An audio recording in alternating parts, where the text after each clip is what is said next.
klik like, subscribe, and tanda loncengnya. Terima kasih telah subscribe di YouTube kami.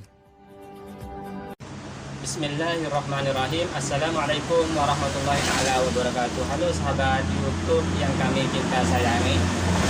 Sekarang saya akan memberitahukan bagaimana cara wawancara yang baik dan benar. Kadang kita seperti ini kan.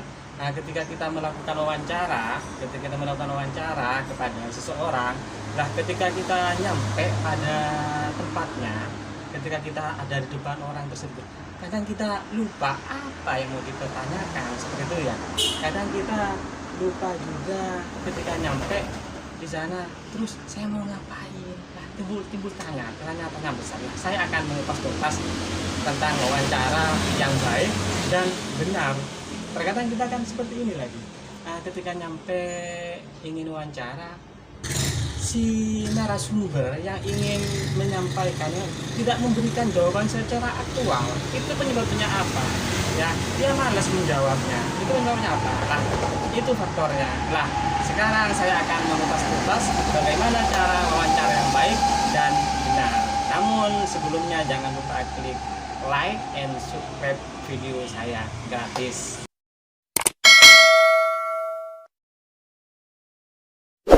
Sahabat YouTube yang kami cinta sayangi, saya akan lanjutkan cara wawancara yang baik dan yang benar ya. Mudah sekali. Cara wawancara yang baik dan benar artinya cuma menguasai atau memahami 5 tips yang akan saya berikan kepada Anda semua. Apa saja 5 tips yang akan saya beritahukan? Yang pertama, menentukan topik pembicaraan. Terus yang kedua, memilih narasumber. Terus yang ketiga, buatlah janji dengan narasumber. Sedangkan yang keempat, sampean ini melakukan wawancara dengan memerakkan etika yang baik. Terus yang kelima, membuat daftar pertanyaan.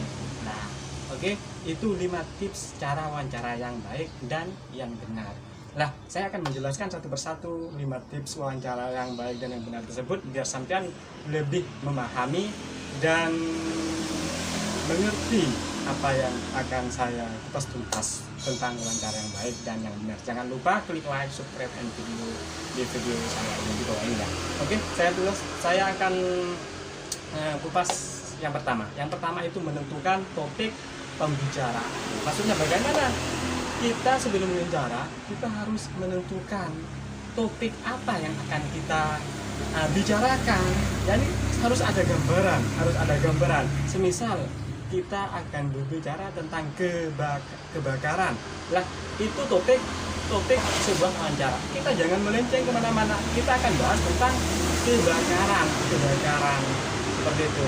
Terus yang kedua, memilih narasumber.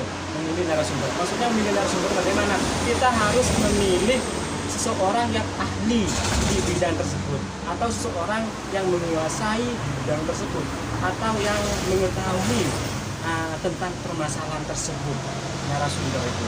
Jadi pilihlah narasumber yang paham, yang mengerti, yang pintar dan sebagainya. Ini tentang narasumber. Karena apa? Wawancara itu harus ada narasumber. Apa yang kita mewawancarai, bagaimana kita mewawancari kalau tidak ada narasumber, seperti itu kan ya. Terus yang ketiga, buatlah janji dengan narasumber. Ketika sampean ingin wawancara, maka sampean berbuatlah janji kepada narasumber, seperti itu.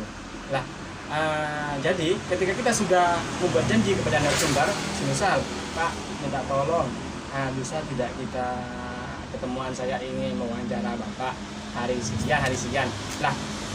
Ketika kita sudah membuat janji, otomatis wawancara tersebut menjadi lancar, menjadi mudah, dan orang yang mau diwawancarai, yakni narasumber tersebut, ketika mau diwawancarai, dia itu melakukan persiapan bagaimana?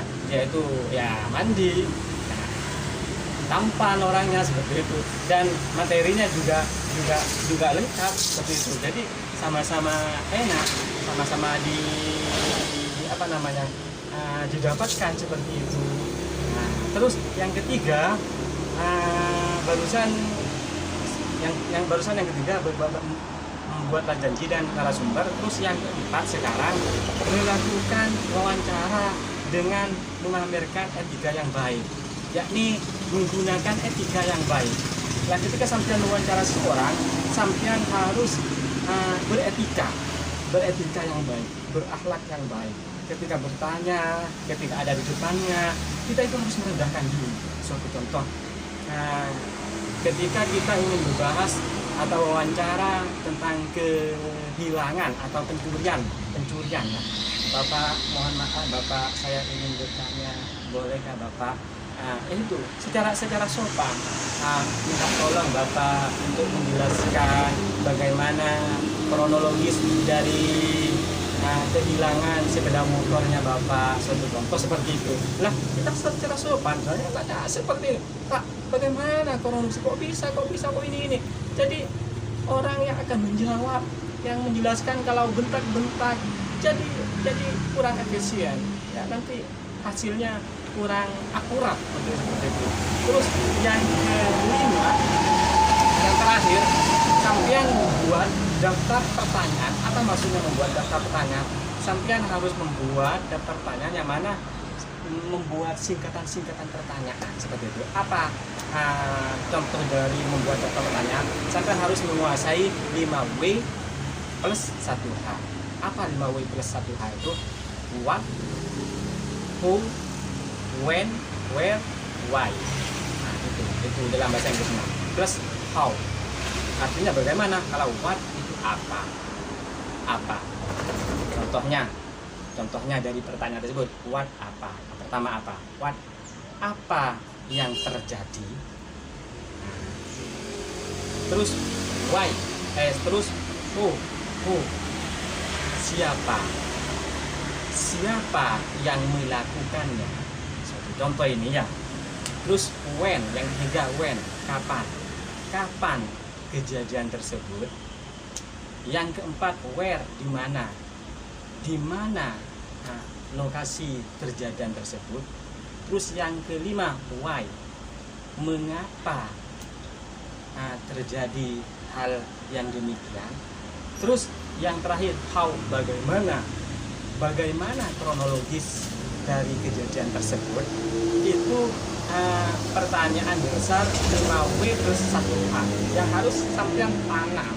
Jadi sampean harus membuat daftar pertanyaan dari yang akan wawancara. Nah, demikianlah 5 tips untuk menjadi wawancara yang baik. Terima kasih telah subscribe di YouTube kami.